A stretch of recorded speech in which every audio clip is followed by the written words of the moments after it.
नमस्ते दोस्तों, आप सब कैसे हैं। आपका स्वागत है नया सीरीज मोटिवेशनल कहानी में। तो आज का एक कहानी है।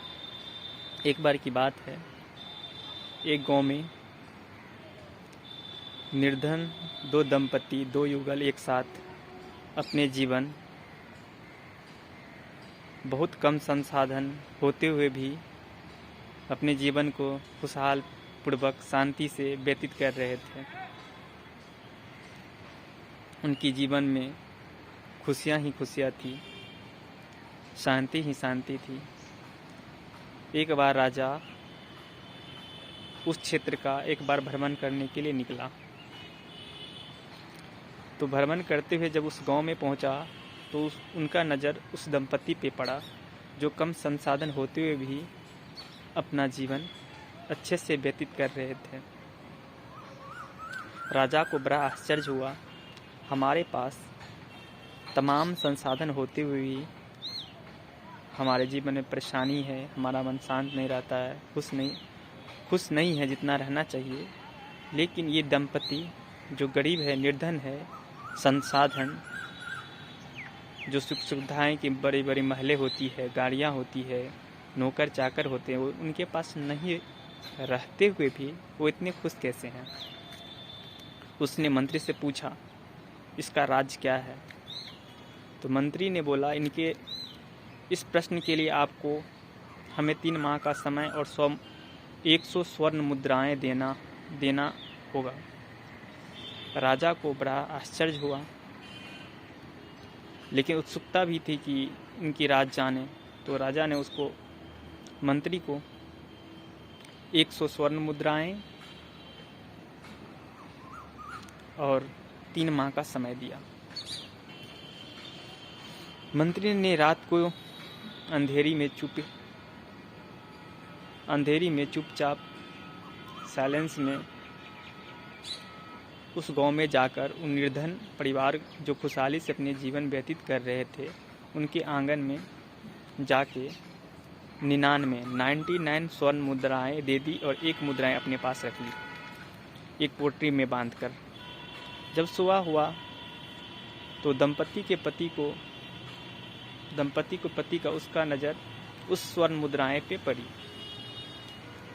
जब वो पोटली खोला तो उसमें से स्वर्ण मुद्राएं निकली।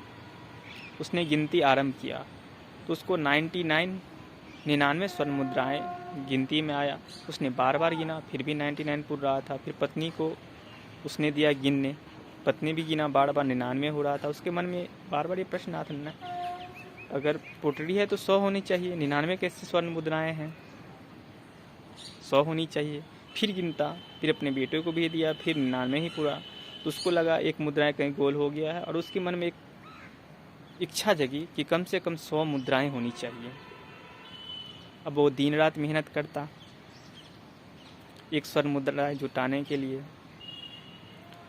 बहुत कोशिश करा दिन रात, लेकिन 1 स्वर्ण मुद्राएं का दाम तो बहुत होता है उनकी जीवन में। अब 1 मुद्राएं के चक्कर में वो दिन रात भागता फिरता,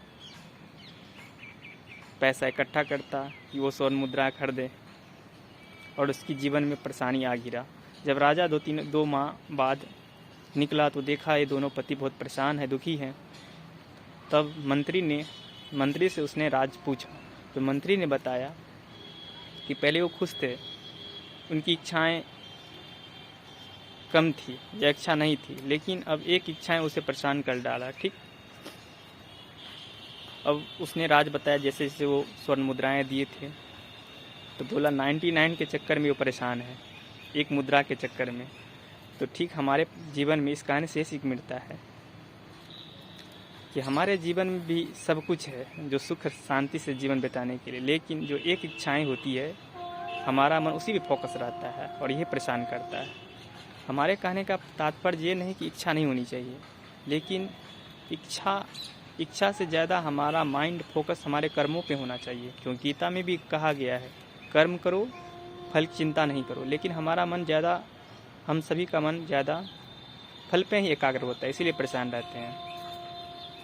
तो कहानी से यही मिलती है कि खुश रहने के लिए ज़्यादा संसाधन की जरूरत नहीं होती है, हाँ, लेकिन इच्छा पाले लेकिन एक इच्छा अनेक इच्छाओं की जन्म देती है। अपने आप पे कंट्रोल होगा तो हम खुश रहेंगे, और खुश रहने के लिए बहुत कुछ की ज़रूरत नहीं होता है, और हम सबको 99 के चक्कर में नहीं पड़ना है। आज के लिए इतना ही। ओम शांति।